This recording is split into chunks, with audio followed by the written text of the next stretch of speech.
अस्सलामुअलैकुम students. 9th class mathematics important MCQs की video part number 2 है। पार्ट नंबर 1 में मैं पहले 5 चैप्टर जिसमें एमसीक्यू नंबर 1 से 52 तक कवर करा चुका हूं। तो अभी की वीडियो में स्टार्ट करते हैं हम क्वेश्चन नंबर 53 से, यानी 6 चैप्टर से हम स्टार्ट करेंगे। तो क्वेश्चन नंबर 53 आपके सामने है। Conversion of 60 degree in radiance is. 60 degree को हमने रेडियन में चेंज करना है, हमने इसको रेडियन में कन्वर्ट करना है। अब रेडियन में कन्वर्ट करने के दो तरीके हैं। आसान अगर मैं आपको बताऊं तो ये जो आपको नंबर्स दिए हैं, आंसर दिए हैं, ये रेडियंस में ही दिए हैं। अब आपने याद रखना है कि जो पाई है या पाई रेडियन ये 180 के बराबर है। तो कैलकुलेटर पे या वैसे ही आप देख लें 180 डिवाइड बाई 6 करें तो क्या 60 आता है? नहीं आता। 180 डिवाइड बाई 6 30 होता है। पाई बाई 3 का मतलब 180 divide by 3 which is equal to 60 degree. तो ये ईजीएस्ट मेथड है। वरना इसके अलावा आप ये भी कर सकते हैं कि पाई रेडियन जो है, पाई रेडियन ये इक्वल होता है 180 डिग्री के, और यहाँ से अगर आप 1 डिग्री की वैल्यू मालूम करें तो 180 को डिवाइड कर दें तो ये बनेगा पाई बाई 180 रेडियन। तो अब 60 डिग्री आपको दिया है तो आप 60 से मल्टीप्लाई कर लें। 60 degree equal to 60 pi by 180, 60 और 180 कट जाएगा, पाई बाई 3 आ जाएगा। तो इस तरह भी आंसर आप देख सकते हैं, पाई बाई 3 है। और मैंने आपको आसान तरीका बता दिया कि पाई की जगह आप 180 पुट करें, बिकॉज ये पाई रेडियंस ही लिखा है और पाई रेडियन 180 डिग्री के बराबर है। तो 180 divide by 3 60। Question 54, which of the following identities are correct. इनमें से कौन सी आइडेंटिटी जो है वो ठीक है? तो जो फॉर्मूला या आइडेंटिटी यहाँ पर ठीक है वो ऑप्शन नंबर बी है। Sine square theta plus cos square theta is equal to 1। This is correct one. उसके बाद क्वेश्चन नंबर 55 है। In a right angle triangle the side opposite to right angle is called. Right angle triangle में जो side right angle के opposite हो, opposite का मतलब सामने, उसे क्या कहते हैं? तो फॉर एग्जांपल मैं एक राइट एंगल ट्राइंगल यहाँ पर बनाता हूँ और ये राइट एंगल, इसके सामने वाली जो साइड है इसे हम कहते हैं hypotenuse. So this is called hypotenuse. इसी तरह ये जो साइड है इसे बेस कहेंगे, और ये जो थीटा के सामने है, अगर मैं यहाँ पर एंगल रख दूँ थीटा, तो इसके सामने साइड परपेंडिकुलर कहलाएगी और थीटा और 90 के दरमियान वाली साइड बेस कहलाएगी। सो अब इस क्वेश्चन में side opposite to right angle, इसको हम कहेंगे हाइपोटेन्यूज, ऑप्शन सी। 56 क्वेश्चन 110, यानी 110 डिग्री को रेडियन में लिखना हो तो कैसे लिखेंगे? एक तरीका मैंने आपको ऊपर बता दिया, यानी पाई बाई 180 से मल्टीप्लाई करें। जब पाई बाई 180 से मल्टीप्लाई करेंगे तो 0 और 0 कट जाएगा, 11 पाई बाई 18 आ जाएगा। या आप यहाँ पर ही पाई की जगह 180 लगा लें तो 180 डिवाइड बाई 18 10 होता है, 110 नहीं होता या 110 नहीं होता। इसी तरह यहाँ पर जब आप 180 लिखेंगे तो ये 18 कट जाएगा, 5 10 50 आ जाएगा, 110 नहीं बनेगा। और इधर जब आप पाई की जगह 180 लिखेंगे तो 11 10 180, 11 मल्टीप्लाई 10 110 बन जाएगा। So correct option is C. Question 57, sine theta और कॉस थीटा आपको दिया है, what is the value of cot theta. तो ये ट्रिग्नोमेट्रिक रेशो है और आपने इनकी वैल्यू याद रखनी है कि कॉट थीटा किसके बराबर है। तो कॉट थीटा रेसिप्रोकल होता है टेन का। In cot theta is equal to cos theta divide by sine theta.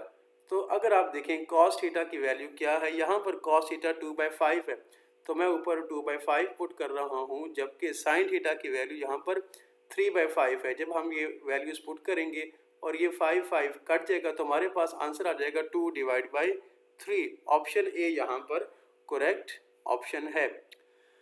Question 58, और यहाँ से बियरिंग के एमसीक्यू स्टार्ट हो गए। The bearing of A from O is 55 degree. This means, अब बियरिंग जो है वो क्या होता है, वो एक एंगल है जो कि क्लॉकवाइज मेजर किया जाता है और ये नॉर्थ साइड से हमेशा मेजर किया जाएगा क्लॉकवाइज। देखें ये मैंने यहाँ पर आप डायरेक्शन देख सकते हैं, नॉर्थ 0 0 0, नॉर्थ का बियरिंग नॉर्थ से 0 ही होगा। और बियरिंग जो है ना वो 3 डिजिट्स में लिखा जाएगा, मेजर किया जाएगा। 3 फिगर बियरिंग इसको कहते हैं। नॉर्थ के बाद ये ईस्ट हो गया, उसके सामने वेस्ट है और बिल्कुल नॉर्थ के मुखालिफ ये साउथ है। तो आपने याद रखना है north east west south, NEWS। तो अब the bearing of A from O is 055 degree, यानी अगर इसी फिगर में पे अगर मैं बनाऊँ इसको बियरिंग को, तो फॉर एग्ज़ाम्पल ये जो नॉर्थ की तरफ पॉइंट है ये ओ है और यहाँ पर कहीं ये ए है, तो ए की बियरिंग फ्रॉम ओ से ये कितनी है, ये है 55 डिग्री। तो याद रखना है बियरिंग जो है ये 3 फिगर है, तो ये 055 आ गया। इसका क्या मतलब है? इसका मतलब ये है कि जो पॉइंट ए है वो 55 डिग्री ईस्ट है किसके, नॉर्थ के, यानी कि 55 डिग्री जो है वो ईस्ट की तरफ है, कहाँ से, नॉर्थ से। तो हमारा जो ऑप्शन है वो बी बनेगा। आप जरा इस फिगर को गौर से देखें तो ये 55 डिग्री ये पॉइंट किसकी तरफ आ गया है, ईस्ट की तरफ आ गया है, कहाँ से, नॉर्थ से। So correct option is B, 55 degree east of north. 59 है, a ship sails on a 3 figure bearing of this 075 degree या 75 degree, in which direction is the ship heading. तो फॉर एग्जांपल यहाँ पर बियरिंग बनाने की कोशिश करते हैं। 75 डिग्री का मतलब ये है कि अब नॉर्थ साइड से जो क्लॉकवाइज एंगल है वो 75 डिग्री बनेगा। तो अब ये हो गई नॉर्थ साइड और उसके बाद ये है ईस्ट। तो अब देख लें कि ये किन दो डायरेक्शंस के दरमियान में है, ये नॉर्थ और ईस्ट के दरमियान में है। तो यहाँ पर जो डायरेक्शन है वो बनेगी नॉर्थ ईस्ट। जब भी दरमियान में आ जाए, एग्जैक्ट नॉर्थ या ईस्ट तो नहीं है, अगर ये एग्जैक्ट होता है तो हम नॉर्थ और ईस्ट लगा लेते हैं, 90 डिग्री तो नहीं है, 75 डिग्री है, इसके दरमियान में आ रहा है, तो हमारा जो यहाँ पर ऑप्शन बनेगा वो नॉर्थ ईस्ट बनेगा। क्वेश्चन 60 है, if the bearing of B from A is 135 degree, what direction is it. यानी बियरिंग बी का ए से 135 डिग्री है। फिगर को बनाने की कोशिश करते हैं। फॉर एग्जांपल ये ए है और ये ए की नॉर्थ साइड है। अब एक और पॉइंट है बी जिसकी बियरिंग 135 डिग्री है। तो 135 बनाने के लिए यहाँ पर पहले मैंने ये बनाया 90 और उसके बाद ये नीचे की तरफ ये बनेगा 35। तो ये पूरा जो एंगल है, इसको पॉइंट बी का नाम दे दें, ये 135 हो गए। 90 + 45 इज़ 135 डिग्री। सो अब क्वेश्चन क्या है, दिस मीन्स क्वेश्चन नंबर 60 हम कर रहे हैं, what direction is it. Look, it is north और ये डायरेक्शन है ईस्ट और उसके बाद ये है साउथ और ये है west, north east west south. तो कौन सी डायरेक्शन बन रही है? अब देखें ये जो पॉइंट बी है ये ईस्ट और साउथ के दरमियान में है। तो हमारे पास जो यहाँ पर आंसर बनेगा वो साउथ ईस्ट या ईस्ट साउथ बनेगा। Option B is the correct option, south east. Question 61 है, the bearing of a point P from Q is 200 degree, this means P is. अब बियरिंग पॉइंट P का Q से, इसका मतलब Q से जो है ना, अगर Q से हम नॉर्थ साइड लें तो 200 डिग्री। अब इसको ज़रा बनाने की कोशिश करते हैं। देखें 200 डिग्री, तो ये कंप्लीट लाइन बन जाएगी 180 डिग्री और उसके बाद 20 डिग्री मज़ीद। तो इस तरह की एक लाइन बन गई 200 डिग्री। तो अगर मैं यहाँ से स्ट्रेट लाइन बनाऊँ तो ये नॉर्थ, उसके बाद ये बनेगा ईस्ट और ये बन गया वेस्ट और ये बन गया साउथ। अब दिस मीन्स P ईस्ट, इसका क्या मतलब है कि P क्या है, 20 डिग्री वेस्ट ऑफ साउथ है या 20। अब इस फिगर को अगर आप देखें तो P जो पॉइंट है वो 20 डिग्री, क्योंकि ये पूरा स्ट्रेट लाइन 180 हो गया और ये बन गया 20, 180 जमा 20 200। तो P जो है वो 20 डिग्री वेस्ट पे चला गया है, कहाँ से, साउथ से। तो हमारा जो करेक्ट ऑप्शन है वो ए बनेगा, 20 degree west of south. Question 62, bearing of A from O. A जो पॉइंट है ये वाला, इसकी बियरिंग ओ से, आसान क्वेश्चन है। आप देखें ये जो बियरिंग है नॉर्थ की ईस्ट से वो होती है 90 डिग्री और 90 में आप जब 35 मज़ीद ऐड कर देंगे, बियरिंग चूँकि एंगल है नॉर्थ साइड से क्लॉकवाइज, तो 90 + 35 which is 125। Correct option is सी।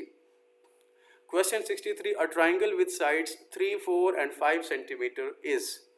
अच्छा, इस ट्रायंगल को क्या कहेंगे? अब देखें इक्विलेटरल तो ये नहीं हो सकता क्योंकि इक्विलेटरल में तमाम साइड्स इक्वल होती हैं। तो एक्यूट, राइट एंगल और ऑब्ट्यूज में हमने चेक करना है। अब आपको ये 3 बातें पता होनी चाहिए। अगर ट्रायंगल की तीनों साइडें बराबर ना हो तो उसकी जो लार्जेस्ट साइड होगी उसको हम सी कहेंगे, विच इज़ हाइपोटेनियस।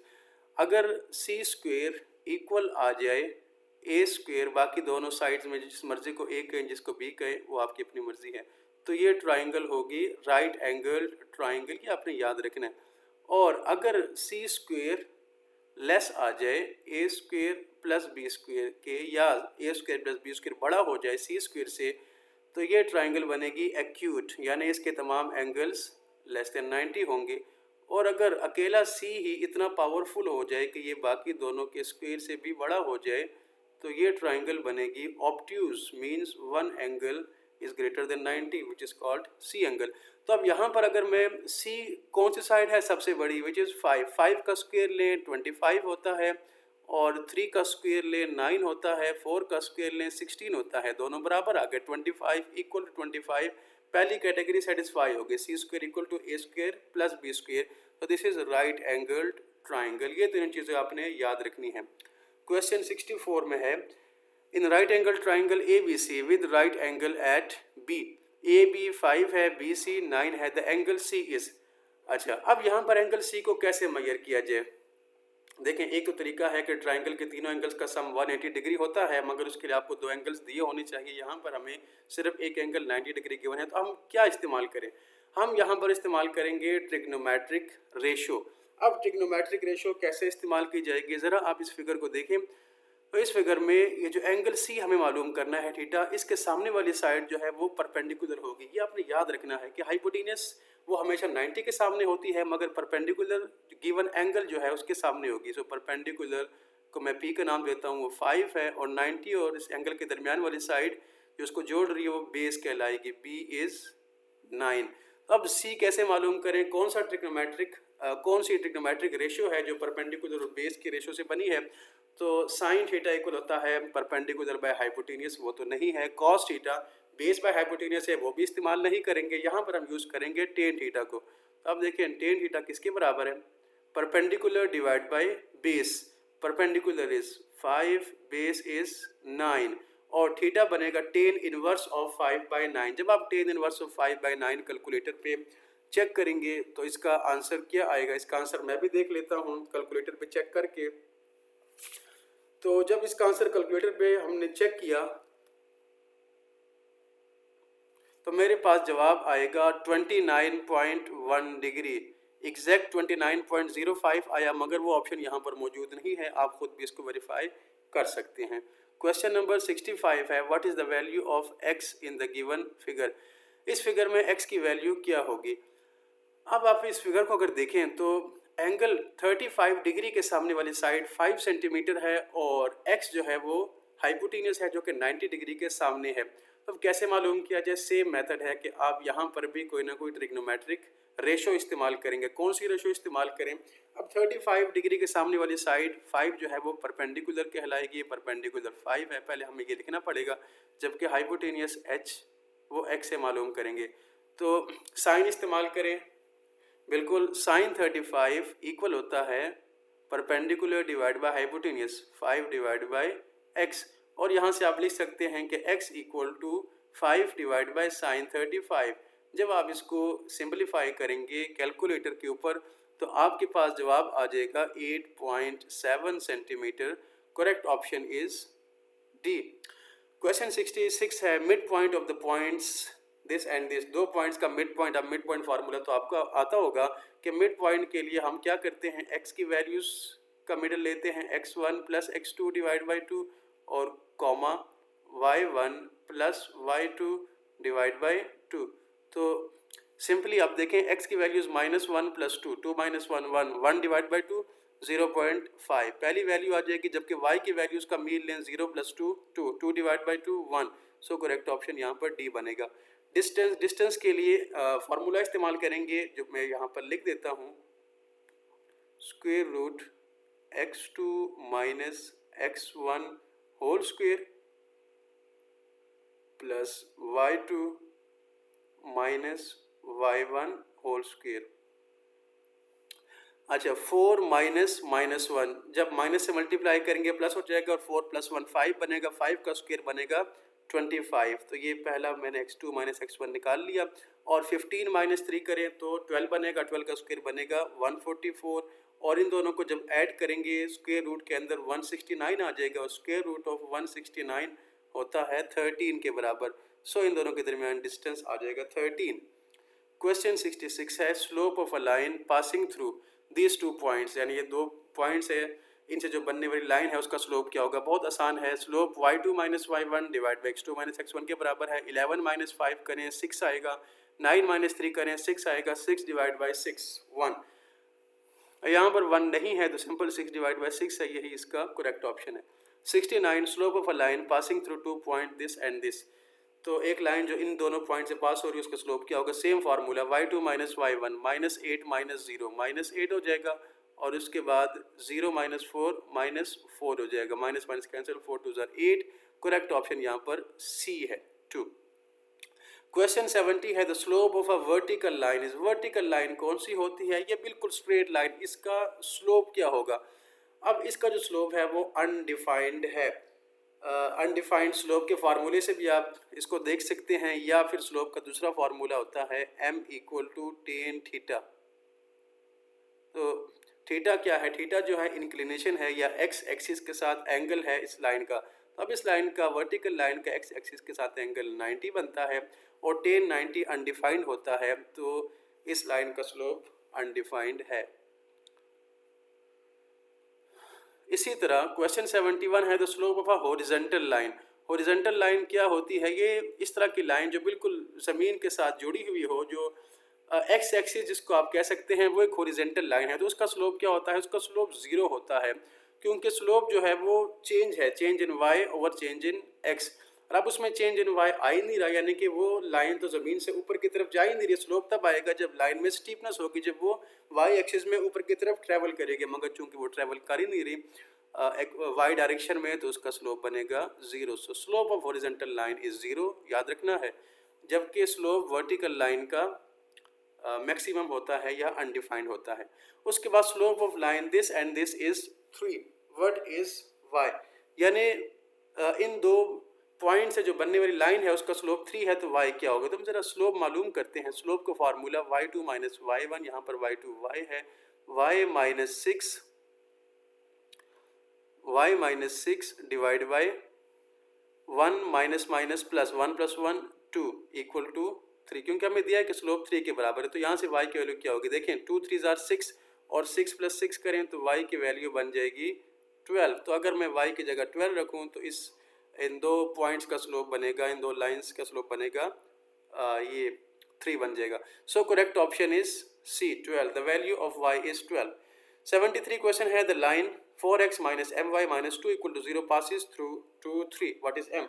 अगर ये लाइन इस पॉइंट से पास कर रही है तो इसका मतलब ये है कि ये इसको सेटिस्फाई करेगी, यानी x की जगह पर मैं अगर 2 पुट करूँ, y की जगह पर 3 पुट करूँ, तो यहाँ से m की वैल्यू निकल आएगी। तो आप यहाँ पर पुट कर सकते हैं, x की जगह पर 2 पुट करें, 4 मल्टीप्लाई 2 8 बनेगा, माइनस m इंटू वाई की जगह 3 पुट करें तो ये बनेगा minus 3m minus 2 equal to 0।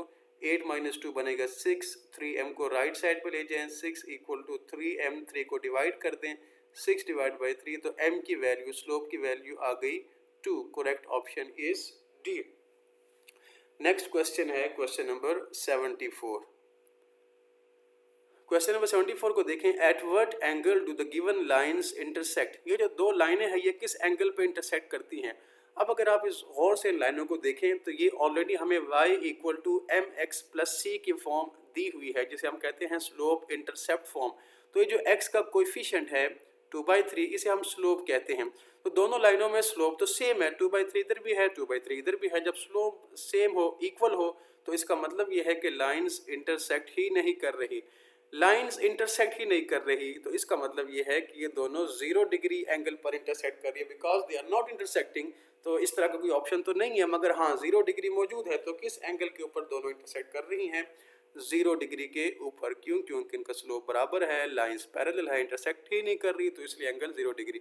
At what angle do the given lines intersect. अब इसको अगर आप देखें, अगर आपको क्वेश्चन इस तरह का दिया हो और वो स्लोप इंटरसेप्ट फॉर्म में ना हो, तो आपने पहले स्लोप इंटरसेप्ट फॉर्म में चेंज करना है। तो इससे आप अगर पैरेलल और परपेंडिकुलर हो तो कम से कम वो बताने में कामयाब हो जाएंगे। अच्छा, अब देखें 5/2 और -2/5 इन दोनों में क्या रिलेशन है? दोनों इक्वल तो नहीं है, मगर दोनों एक दूसरे के नेगेटिव रेसिप्रोकल ज़रूर हैं। यानी अगर मैं 5/2 को मैं रेसिप्रोकल करूँ, उल्टाऊँ इसको, तो ये 2/5 बनेगा, और अगर माइनस से मल्टीप्लाई कर दूँ तो -2/5 बन जाएगा। ऐसी लाइंस जिनका स्लोप एक दूसरे के नेगेटिव रेसिप्रोकल हों, या अगर इन दोनों स्लोप्स को मल्टीप्लाई करें आंसर -1 आ जाए, तो ये दोनों लाइंस एक दूसरे के परपेंडिकुलर होती हैं। यानी इनका जो एंगल बनेगा, इंटरसेक्शन एंगल, वो 90 डिग्री बनेगा। Correct option is C. 76 है, the lines y equal to 2x plus 3 y equal to -1/2x plus 1 are. ये भी उसी तरह का क्वेश्चन है, इसको भी अगर आप गौर से देखें तो 2 का रेसिप्रोकल बनता है 1/2, और माइनस से मल्टीप्लाई करने से ये बनेगा -1/2। So again these lines are not parallel, because parallel के लिए स्लोप सेम होने चाहिए थे, बिल्कुल ये परपेंडिकुलर ज़रूर हैं। सो ऑप्शन बी यहाँ पर करेक्ट ऑप्शन है। Question 77, slope of a line is 2/3, what is the slope of perpendicular line? अगर एक लाइन का स्लोप 2/3 है तो इसके परपेंडिकुलर लाइन का स्लोप क्या होगा? परपेंडिकुलर के लिए आप इसी स्लोप का नेगेटिव रेसिप्रोकल मालूम करें। नेगेटिव रेसिप्रोकल का मतलब यह है कि माइनस से मल्टीप्लाई कर दें और नंबर को उल्टा दें, तो ये बनेगा -3/2। बिल्कुल यहाँ पर option number D correct option है। पैरेलल की बात करें तो स्लोप सेम होंगे। Inclination of a vertical line is, ऊपर हमें क्वेश्चन दिया था जो स्लोप ऑफ वर्टिकल लाइन के बारे में था, वहाँ पर हमने अनडिफाइंड लिखा था, मगर यहाँ पर वर्ड है इंक्लिनेशन। इंक्लिनेशन और एंगल एक ही चीज़ है, यानी कि वर्टिकल लाइन, इस तरह की लाइन का एंगल हॉरिजॉन्टल के साथ, ज़मीन के साथ जो बन रहा है वो इसकी इंक्लिनेशन है। तो इसकी जो इंक्लिनेशन है वर्टिकल लाइन की वो 90 डिग्री है, जबकि हॉरिजॉन्टल लाइन की इंक्लिनेशन 0 डिग्री होती है। Question 79, slope of two lines are 0 degree and infinity undefined, what is the angle between both lines? ये आपके सामने मैंने फिगर बनाई है। एक लाइन जो हॉरिजॉन्टल लाइन है, ये लेटी हुई लाइन, इसका स्लोप 0 है, जबकि ये जो वर्टिकल लाइन है इसका स्लोप इन्फिनिटी है, अनडिफाइंड। अब इन दोनों के दरमियान एंगल क्या है? इन दोनों के दरमियान एंगल 90 डिग्री है। So correct option is B. Question number 80, two triangles having equal corresponding angles are called, दो ट्राइंगल जिनके कोरिस्पॉन्डिंग एंगल्स बराबर हो। कोरिस्पॉन्डिंग एंगल का मतलब होता है एक जैसे नज़र आने वाले, या एक जैसी लोकेशन पर, या एक जैसे पॉइंट के ऊपर। फॉर एग्जांपल अगर मैं इसको फिगर को ट्राइंगल की बात की है तो मैं ट्राइंगल को ABC का नाम देता हूँ, और ये थोड़ी सी उससे बड़ी ट्राइंगल मैंने बनाई उसी तरह की उसी शेप में, मगर उससे थोड़ी सी ये बढ़ गई, और ये DEF। तो अब A के जो कोरिस्पॉन्डिंग एंगल है वो D है, इसी तरह B के कोरिस्पॉन्डिंग B की तरह नज़र आने वाला एंगल B के पॉइंट पर मौजूद E है, और C के कोरिस्पॉन्डिंग एंगल F है। तो टू ट्राइंगल्स हैविंग इक्वल, अगर ये कोरिस्पॉन्डिंग एंगल्स इक्वल हो जाएं, बराबर हो जाएं, तो ऐसे ट्राइंगल्स को हम कहते हैं सिमिलर ट्राइंगल्स। क्वेश्चन नंबर 81 है, if two polygons are similar, अगर दो पॉलीगॉन सिमिलर हो and the ratio of their corresponding sides is 2/3, और उनके कोरिस्पॉन्डिंग साइड की रेशियो 2/3 हो, the ratio of their areas is, तो उनके एरियाज की रेशियो क्या होगी? अब यहाँ पर आपने क्या याद रखना है? इस क्वेश्चन के लिए आपने याद रखना है कि दो फिगर्स अगर सिमिलर हों और उनकी साइड्स की रेशियो लें। फॉर एग्जांपल मैं साइड को S का नाम देता हूँ, S1 डिवाइड बाई S2। अब इस साइड की रेशियो का स्क्वायर करें तो ये जो आंसर इसका आएगा वो उन दोनों फिगर्स के एरिया के रेशियो के बराबर होगा।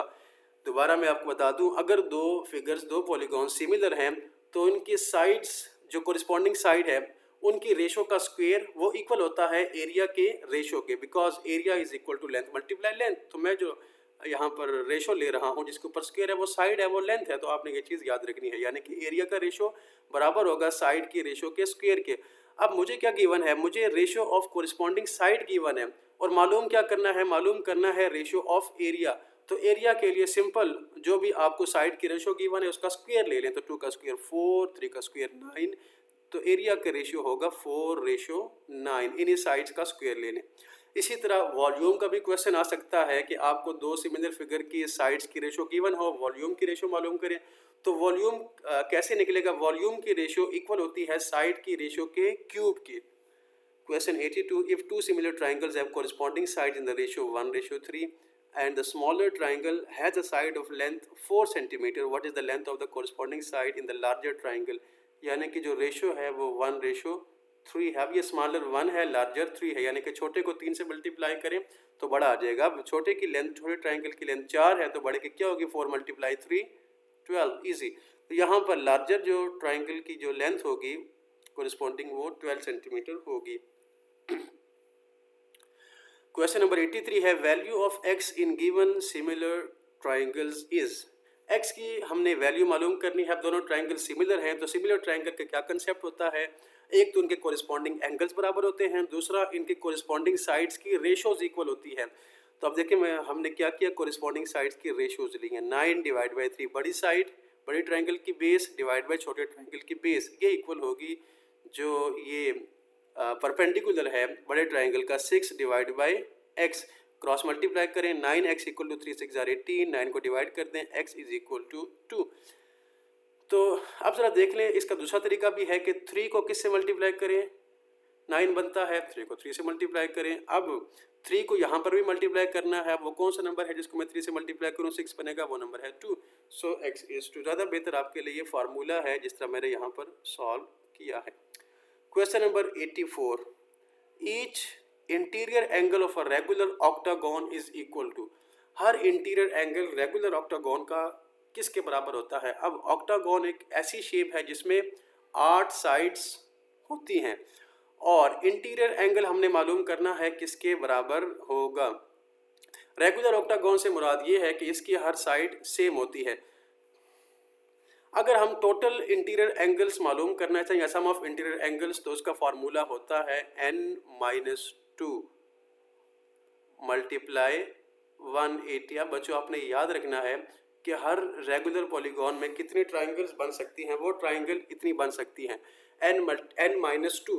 n-2 का क्या मतलब है, यानी जितनी उस पॉलीगॉन की साइड्स होंगी उसमें से 2 माइनस कर दें उतनी ट्राइंगल बनेंगी। अगर साइड 8 हैं तो ट्राइंगल उसके अंदर 8 में से 2 निकालें 6 बनेगी। अगर पॉलीगॉन की साइड 5 है तो ट्राइंगल कितनी बनेगी, 5 - 2 3 बनेंगी। अगर पॉलीगॉन की साइड्स 3 हैं तो ट्राइंगल बनेगी 3 - 2 1 और मल्टीप्लाई 180 करेंगे तो ये टोटल इंटीरियर एंगल्स आ जाएंगे। तो ये जो मैंने फार्मूला लिखा है n-2 मल्टीप्लाई 180, ये sum of all interior angles of a regular polygon लिखा है। अब अगर आपको एक इंटीरियर एंगल चाहिए, ईच यानी एक इंटीरियर एंगल कितना होगा, तो सिंपल डिवाइड बाय n कर दें। सो यहाँ पर n क्या है, n नंबर ऑफ साइड है विच इज़ 8। 8 - 2 करेंगे 6 आएगा, 6 multiply 180 divide by 8, 6 multiply 180 divide by 8। इसको जब आप थोड़ा सिंप्लीफाई करेंगे तो मेरे ख्याल में यहाँ पर आंसर आएगा 135 डिग्री।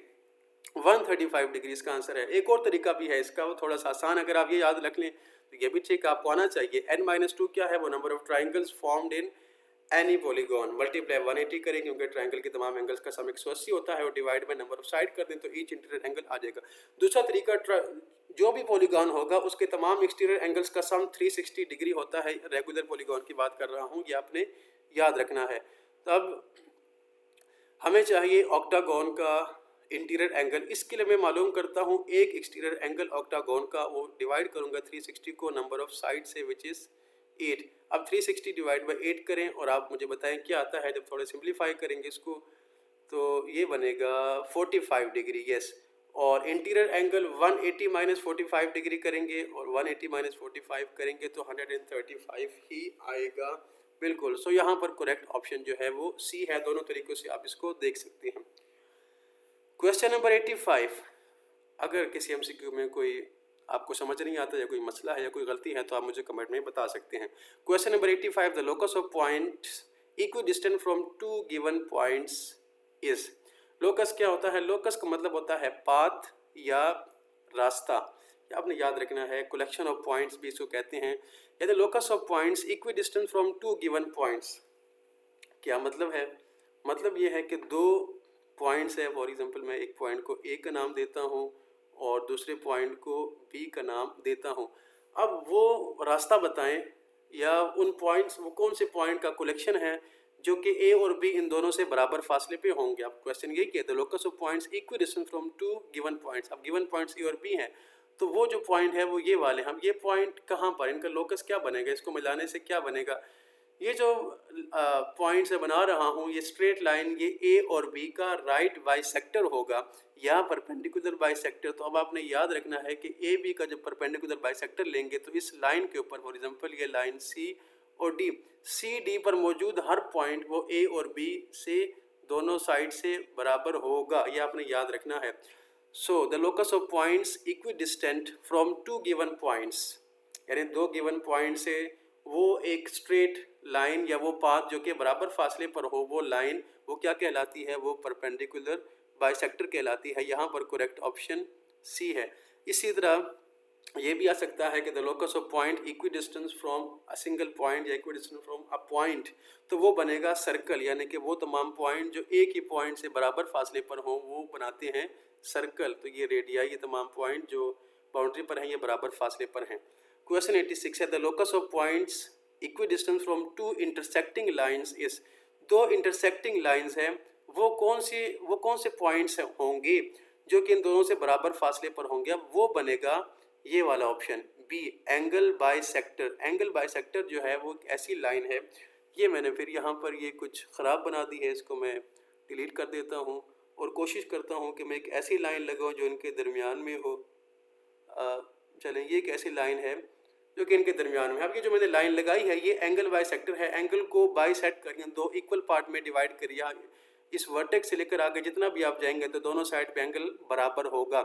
सो क्वेश्चन 86 में locus of points equidistance from two intersecting lines, देखें लाइंस इंटरसेक्ट कर रही हैं, तो इंटरसेक्टिंग लाइन से जो हमें बनेगा, ये लोकस जो बनेगा उसका नाम है एंगल बाइसेक्टर।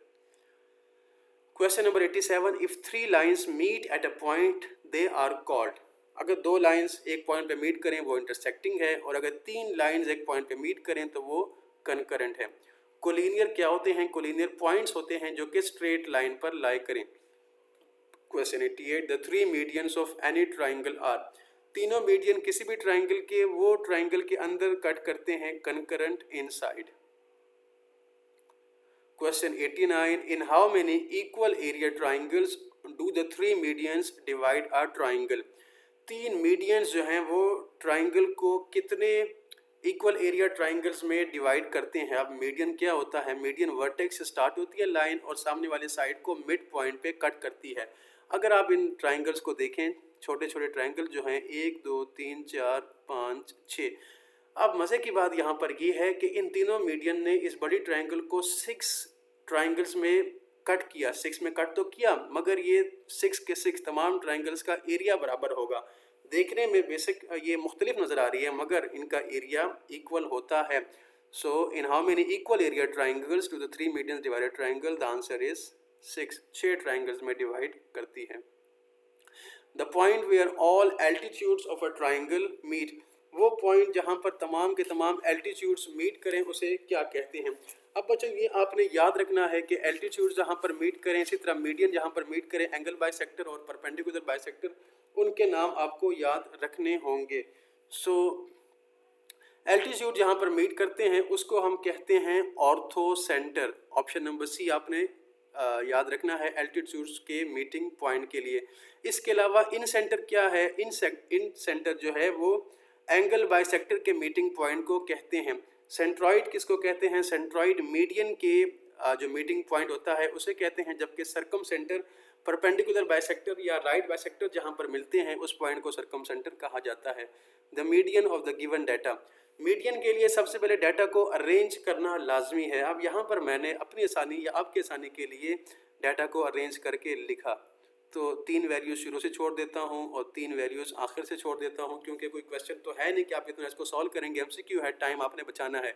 जो दरमियान में वैल्यू रह गई वो मीडियन है। अब अगर दरमियान में एक वैल्यू बच गई तो फिर बहुत आसान है, इसका आंसर सी 86। और अगर दरमियान में 2 वैल्यूज़ बच जाती हैं, when the number of these points, number of data आप कह सकते हैं, ये नंबर ऑफ वैल्यूज़ इवन हो, तो फिर दरमियान में 2 वैल्यूज़ बचेंगी, उन दोनों को आपने दोबारा एवरेज लेना है, दोनों को ऐड करके 2 पे डिवाइड करना। अब एक ही बच गई, यही इसका मीडियन है।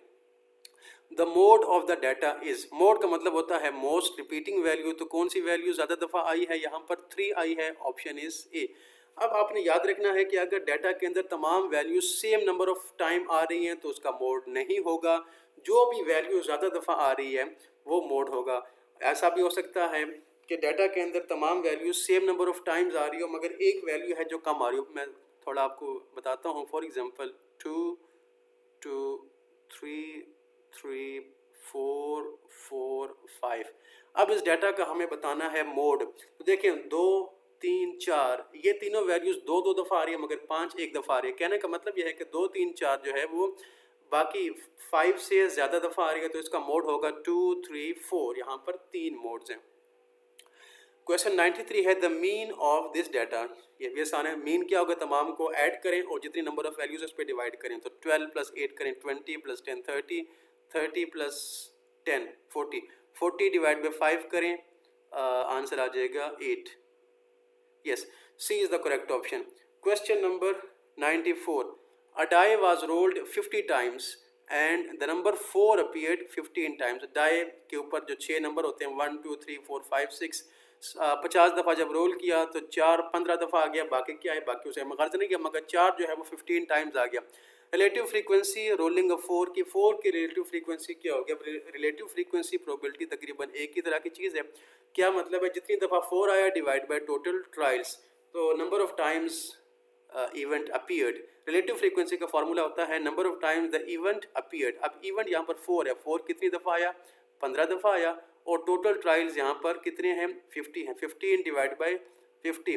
जब आप इसको सिंप्लीफाई करेंगे तो इसका आंसर आ जाएगा, कैलकुलेटर पे इसको चेक कर लेते हैं। 15 डिवाइड बाई 50 को आप खुद भी इसको वेरीफाई कर लें तो ये आ जाएगा 0.3। Yes, correct option is B. 95 है in 50 trials event A occurs या अकर्ड 10 टाइम। रिलेटिव फ्रीक्वेंसी क्या होगी, बहुत आसान है, जिस तरह हमने ऊपर का क्वेश्चन किया 10 डिवाइड बाई 50, यानी जितनी दफ़ा इवेंट आया divide by total trial. 0 0 cut गया, 1 डिवाइड बाई 5। इसका करेक्ट ऑप्शन ए है। इसी तरह क्वेश्चन नंबर 96 है relative frequency of 8 successes out of 40 trial. 40 trial में 8 दफ़ा जो हम चाहते थे इवेंट वो आया, तो रिलेटिव फ्रीक्वेंसी क्या होगी, वही मेथड है 8 डिवाइड बाई 40। 8 1 ज़ार 8, 8 5 ज़ार 40, 1 divide by 5 and this is equal to 0.2। Correct option is B. Question 97 what is the probability of getting tail if a fair coin is toss. अगर कॉइन को toss करेंगे तो या हेड आएगा या टेल आएगा। हेड के आने का चांस या प्रोबेबिलिटी 1/2 और टेल के आने का चांस या probability 1/2। So correct option is B. 98 a bag contains 4 blue balls and 6 red balls. If one ball is drawn at random, what is the probability that it is not blue? Not blue इसका मतलब वो red ही होगी, तो फिर red की तादाद कितनी है, 6 है। और टोटल तादाद कितनी है, टोटल तादाद 10 है। 6 डिवाइड बाई 10 और 2 3 ज़ार 6, 2 5 ज़ार 10, 3/5 इसका करेक्ट ऑप्शन है। अगर वो ब्लू की बात करता तो फिर आ जाता 4 डिवाइड बाई 10। क्वेश्चन 99 है probability of drawing a heart from a deck of 52 cards.